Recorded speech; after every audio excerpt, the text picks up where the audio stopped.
Hello and good morning, good afternoon, good evening, depending on where you are. Welcome to Enlightened World Network's Meditation a Day. Today I'm here with my beautiful soul sister, Jean Lorio. Hello, Jean. Hello, everyone. Welcome. And we are going to do what we do every Sunday morning. It's usually me and Ruth, but she is away, and beautiful Jean has agreed to sit with me in meditation. So, what we're going to do is play some music. It's actually a beautiful video that I'll play for you.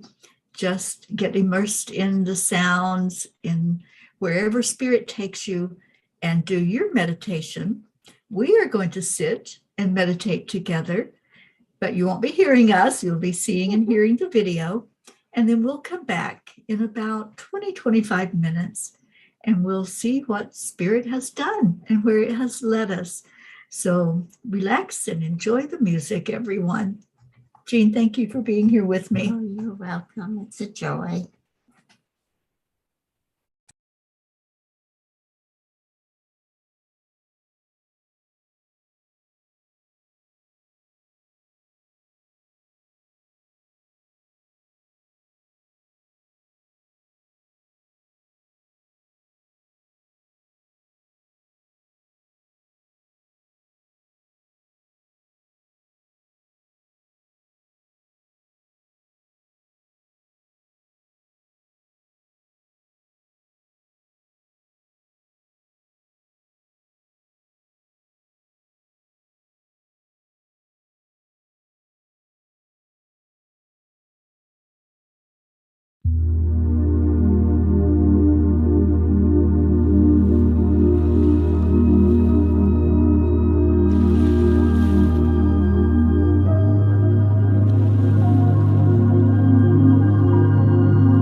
Welcome back, everyone. Thank you for being here with us today. Jean, wow. Yeah, double wow. Oh my. Yeah, I hope that you all went into your heart as Jean and I did. It was just amazing, amazing that we could see so clearly. And one of the last things I heard was you asked and it was answered. You I can't remember exactly now what it was, but we asked to see. We asked for something to come forth for us. You know, that's something a lot of people comment on when they go into a meditation. They're like, what if I don't see anything? What if I don't hear anything? But questioning that blocks the flow of the energy. When we just sit and we say, okay, we're just going to ask for an experience, just going to ask for something to come forth in this 20 minutes or so that we're going to sit together. And then we called in the angels and the miracle happened. Do you want to explain the vision that we saw? Well, what we saw, we both saw it. And sometimes, I think this is one reason why, getting out of the picture, one reason that it's important, I wish people would watch the daily meditations, because you can actually ride on the energy of another so that you share a meditation, a vision together. And we both saw uh, what seemed like an old lady walking through the desert, bent over, using a cane. And though her face, her hands, her demeanor seemed old, her essence wasn't. Her essence was beautiful. Her essence was so happy and joyful, full of wisdom. Her eyes just shone with wisdom. And she was on a path. I don't know if Teri saw this, but I kept seeing Jesus, and she's walking towards Jesus. And for me, it was really kind of strange because I realized midway she wasn't actually walking. It was more like, in the movie when the scene behind you kind of moves. They used to do that in the old days. That's what it was doing. It was kind of moving. Well, to me, she was a symbol of us, of the earth, of our searching, of our following the footsteps of Jesus, the footsteps of the learnings, the teachings of our divine. And we're getting closer and closer. And as we go closer, her body started to straighten up. And the scenery of the desert started to change. It was still vague. I never really saw, like I could say, trees or anything, but there was like the form of them in the background.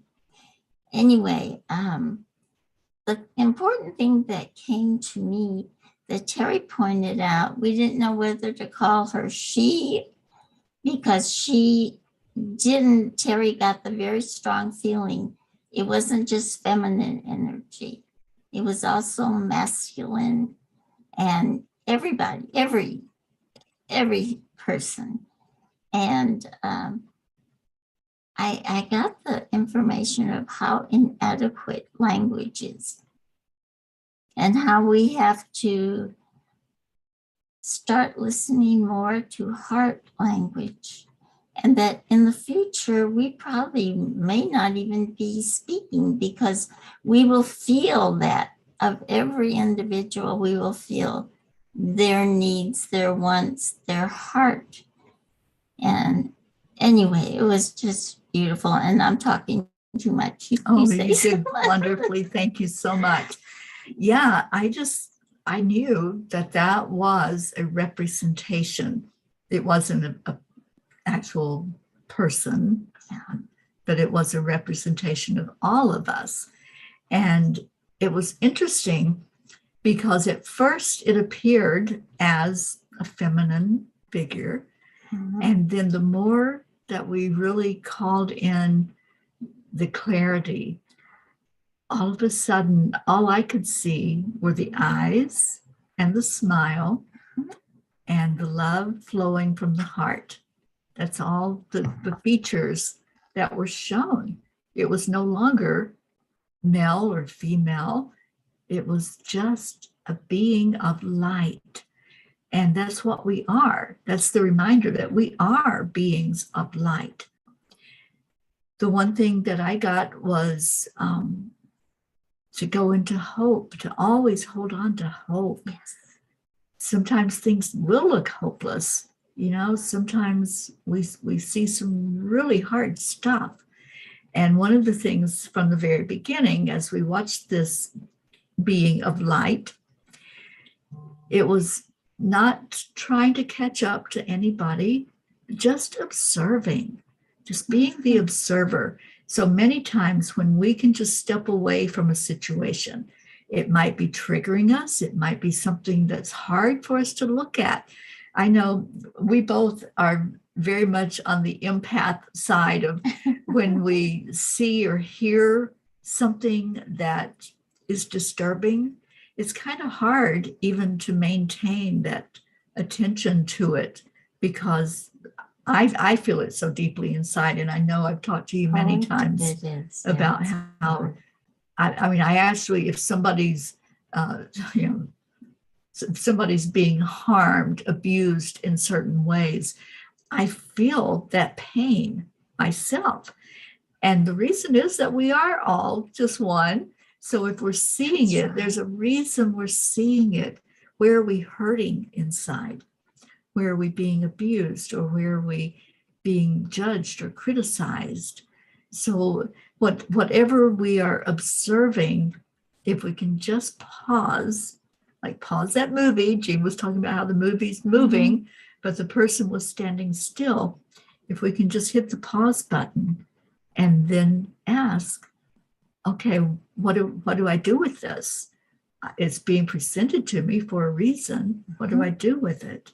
And that's one of the best things we can do for ourselves, instead of being caught up in the emotional aspect or looking at it as something that's harmful. Just be the observer. Don't go right into the energy that's being presented in your vision that you're seeing, but step away and be the observer. And that's what this beautiful entity was showing us, to just observe. And that's when the transition happened. Right. That's when it went from a certain specific figure to more vague, just the eyes that can see, the mouth that can smile, to show the love and compassion and the beautiful love that is the essence of all of us. And The that light. love was flowing. Beautiful light. Right. Yeah, it looked, I saw it as like a waterfall of light coming from the heart. You know, it just occurred to me as we're progressing, not just in our understanding, but as the world is progressing in the plan, I think that's one reason we become aware of what pronouns, what to use, because we're starting to really understand that we're one. We're one. Yeah. You know, and if get you're out of the one, separation. how do you have pronouns? Because we're one. Yeah. You know, so I know it's beautiful what you said about. Yes. Yeah, it's all that stuff that our human brain takes us to. And that's what we were noticing also as we look back at this figure, this entity that's standing there. The human brain wanted to call it something like he or she or his or her. it was just so hard to not do that. We had to fight that. And what I was relating to Jean is there are new cars now that will stop you from crossing over the line that you're supposed to stay in if you don't turn your turn signal on. If you turn the turn signal on, then yeah, you can maneuver across that line and it doesn't jerk you or try to pull you back where you were. But if you haven't indicated that you're going to make a turn and all of a sudden you're veering into another lane, those newer cars, the smarter cars, will pull you back to what it's considering to be safety. So my question that I asked Jean is, what's our turn signal? What do we use to indicate to our human brain, which is driving our vehicle at the moment? What do we use to indicate that we're making a move, that maybe we want to explore a different lane, maybe we want to explore a different idea or a different belief? What signal do we give our brain that says, okay, I'm going out of my lane right now, I'm stepping out of my comfort zone, I'm stepping out of what I've always done, the way I've done it, and now I'm going over to this place. But if we don't make that a conscious thought to our human brain that we're going to do this, then the brain might automatically say his, her, she, he, and put those limits that it sees instead of what we are trying to explore and to understand more fully. So does that make sense? Yeah, it makes sense. But I think that, that's one thing, having had that problem, we're becoming aware of it. The awareness. Like they said in your blog the other day, be aware. Be aware. Be aware. Yeah. So I have loved this meditation. Anything else that you wanted to add? I know we talked about the importance of communication. Right. That's really, really important. I just felt so much energy coming, so much, and I was burning up. I was just burning. That's the angels for you. I know, they really are. They're really hot. Let me tell you. They are. They put forth a lot of heat. Goodness, yeah. But no, it was wonderful. But the thing is, I'm going to explore it more. It's in my mind now. Oh, yeah. I've gotten this message. So in my meditations and that, I'm going to try to explore it more, go back. And as long as there isn't something important coming down, sometimes they have other things they want to tell you.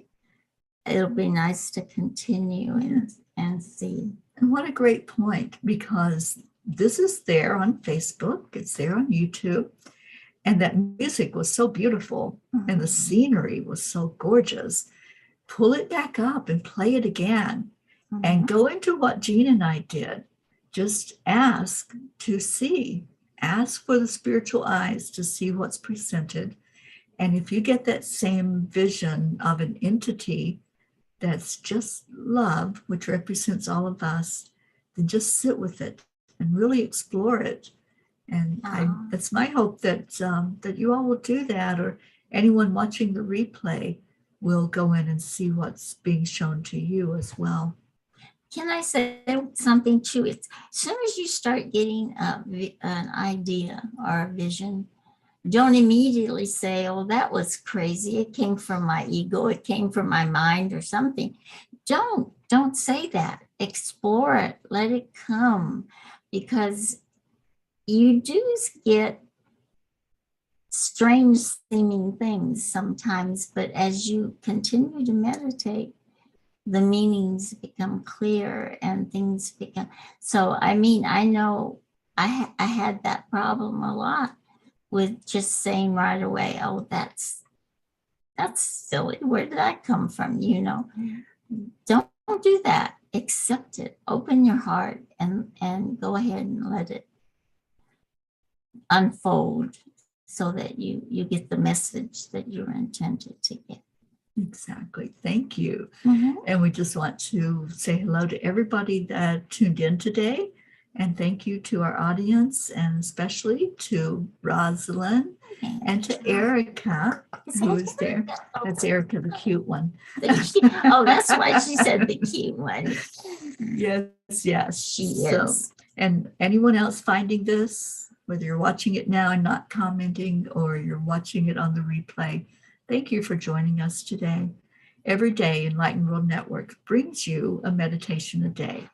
And if you check the schedule that's there on their page at Enlightened World Network, you'll see what time of the day it's going to happen, because it's not always the same.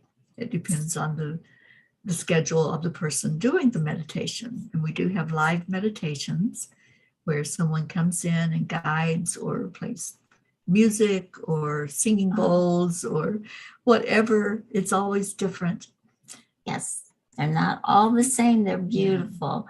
And their differences, they're beautiful. I just love seeing them because you learn something new. Absolutely. So share this out if you got benefit from it. Let someone know that they can come in and sit in meditation and then have a discussion. That's the beauty of meditating. We can talk about what we saw, that communication, right?